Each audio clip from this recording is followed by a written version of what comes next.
السلام علیکم ناظرین، آپ دیکھ رہے ہیں یوٹیوب چینل میڈیسن انفو۔ اگر آپ نے ہمارے یوٹیوب چینل میڈیسن انفو کو سبسکرائب نہیں کیا تو بیل آئیکن کے بٹن کو دبا کر ہمارا یوٹیوب چینل میڈیسن انفو کو سبسکرائب کر دیں تاکہ ہر نئی آنے والی ویڈیو آپ تک پہنچ سکے۔ ناظرین، آج ہم بات کرتے ہیں فوسن الٹرا ساشے کے بارے میں۔ فوسن الٹرا ساشے کا فارمولہ ہے فاسفومائسن۔ یہ دوا ایک اینٹی بائیوٹک ہے جو خواتین میں مثانے کے انفیکشن جیسے شدید سسٹائٹس یا نچلے پیشاب کی نالی کے انفیکشن کے علاج کے لیے استعمال ہوتی ہے۔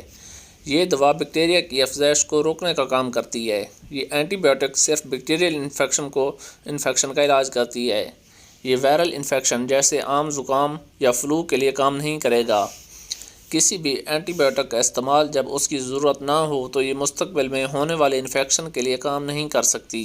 فاسفومائسن کو مثانے کے باہر کے انفیکشن کے علاج کے لیے استعمال نہیں کرنا چاہیے، جیسے کہ گردے کا انفیکشن۔ اب بات کرتے ہیں فوسن الٹرا ساشے کی ڈوز کے بارے میں۔ اس دوا کو اپنے ڈاکٹر کی ہدایت کے مطابق استعمال کریں۔ اس دوا کو منہ سے لیں، عام طور پر ایک پیکٹ ایک خوراک کے طور پر۔ اس دوا کو لینے سے پہلے پانی میں ملا لیں۔ ایک پیکٹ کے مواد کو آدھے گلاس یعنی کہ 4 اونس یا 120 ملی لیٹر ٹھنڈے پانی میں ڈالیں اور گھلنے کے لیے ہلائیں۔ گرم پانی کا استعمال نہ کریں۔ تمام مکسچر کو فوراً پی لیں۔ آپ کی علامات 2 سے 3 دن میں ختم ہو جائیں گی۔ اگر 2 سے 3 دن میں آپ ٹھیک نہیں ہوتے تو اپنے ڈاکٹر سے رجوع کریں۔ فوسن الٹرا ساشے کے سائیڈ ایفیکٹ میں شامل ہے اسہال، متلی یا الٹی، سر درد، ویجینا میں تکلیف یا چکر آنا۔ اگر ان میں سے کوئی اثر برقرار رہتا ہے یا طبیعت زیادہ خراب ہو جاتی ہے تو فوراً اپنے ڈاکٹر سے رجوع کریں۔ یاد رکھیں کہ آپ کے ڈاکٹر نے یہ دوا تجویز کی ہے کیونکہ اس نے فیصلہ کیا ہے کہ آپ کے لیے فائدہ سائیڈ ایفیکٹ کے خطرے سے زیادہ ہے۔ اس دوا کا استعمال کرنے والے بہت سے لوگوں کے سنگین سائیڈ ایفیکٹ اثرات نہیں ہوتے۔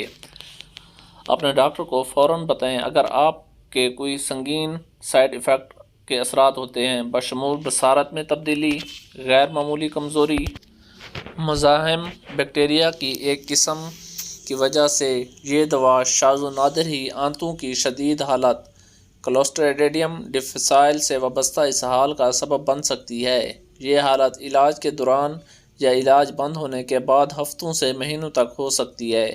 اگر ان میں سے کوئی بیماری برقرار رہتی ہے تو فوراً اپنے ڈاکٹر سے رجوع کریں، یعنی اسہال جو نہیں رکتا، پیٹ میں درد، آپ کے پخانے میں خون یا بلغم۔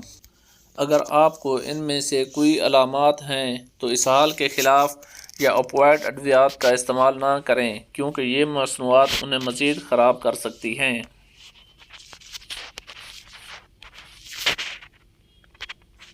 اس دوا کے انتہائی شدید الرجک رد عمل شاذ و نادر ہی ہوتا ہے۔ تاہم اگر آپ کو کسی سنگین الرجک رد عمل کی علامات نظر آئیں تو فوراً طبی مدد حاصل کریں، بشمول خارش یا سوجن، خاص طور پر چہرے، زبان یا گلے پر، شدید چکر آنا، سانس لینے میں دشواری۔ فاسفومائسن لینے سے پہلے یعنی کہ فوسن الٹرا ساشے کے استعمال سے پہلے اگر آپ کو اس سے الرجی ہے تو اپنے ڈاکٹر کو ضرور آگاہ کریں، یا اگر آپ کو کوئی اور الرجی ہے۔ اس پروڈکٹ میں غیر فعال اجزاء شامل ہو سکتے ہیں جو الرجک رد عمل یا دیگر مسائل کا سبب بن سکتے ہیں۔ اس دوا کو استعمال کرنے سے پہلے اپنے ڈاکٹر کو اپنی طبی تاریخ بارے بتائیں، خاص طور پر گردے کی بیماری کے بارے میں۔ اگر آپ کو گردے کے انفیکشن کی علامات ظاہر ہوتی ہیں، جیسے کہ آپ کے پہلو یا کمر کے نچلے حصے میں درد، بخار، سردی لگنا، تو فوراً اپنے ڈاکٹر سے رابطہ کریں۔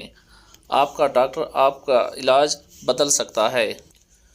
ناظرین، فوسن الٹرا ساشے کے استعمال سے آپ کو چکر آ سکتے ہیں، لہذا فوسن الٹرا ساشے کے استعمال کے بعد آپ گاڑی نہ چلائیں، مشینری کا استعمال نہ کریں یا کوئی ایسا کام نہ کریں جس میں آپ کو چوکس رہنے کی ضرورت ہو۔ اس پروڈکٹ میں چینی یا اسپارٹیم شامل ہو سکتا ہے، لہذا شوگر والے مریض اس دوا کے استعمال سے پہلے اپنے ڈاکٹر سے ضرور مشورہ کریں۔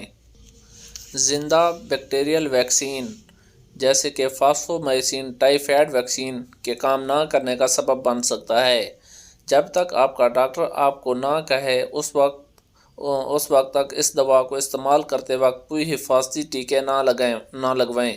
سرجری کرانے سے پہلے اپنے ڈاکٹر یا دانتوں کے ڈاکٹر کو ان تمام پروڈکٹس کے بارے میں بتائیں جو آپ استعمال کرتے ہیں، بشمول نسخے کی دوائیں، غیر نسخے کی دوائیں اور جڑی بوٹیوں کے مصنوعات۔ حمل کے وقت یہ دوا صرف اس وقت استعمال کی جانی چاہیے جب واضح طور پر ضرورت ہو۔ یہ دوا چھاتی کے دودھ میں تھوڑی مقدار میں جاتی ہے لیکن دودھ پلانے والے بچے کو نقصان پہنچانے کا امکان نہیں۔ دوران حمل اس دوا کا استعمال اپنے ڈاکٹر کی ایڈوائس پر ہی کریں۔ ناظرین، اب ذکر کرتے ہیں یو ٹی آئی کا کہ یو ٹی آئی کیا چیز ہے۔ یو ٹی آئی عام انفیکشن ہے جو اس وقت ہوتا ہے جب بیکٹیریا اکثر جلد یا ریکٹم سے پیشاب کی نالی میں داخل ہوتے ہیں اور پیشاب کی نالی کو متاثر کرتے ہیں۔ انفیکشن پیشاب کی نالی کے کئی حصوں کو متاثر کر سکتے ہیں لیکن سب سے عام قسم مثانے کا انفیکشن ہے۔ گردے کا انفیکشن یو ٹی آئی کی ایک اور قسم ہے۔ زیادہ تر انفیکشن میں پیشاب کی نالی کا نچلا حصہ شامل ہوتا ہے۔ مردوں کی نسبت خواتین کو یو ٹی آئی ہونے کا خطرہ زیادہ ہوتا ہے۔ آپ کے مثانے تک محدود انفیکشن تکلیف دہ اور پریشان کن ہو سکتا ہے، تاہم اگر یو ٹی آئی آپ کے گردوں میں پھیل جائے تو سنگین نتائج کا کرنا پڑ سکتا ہے۔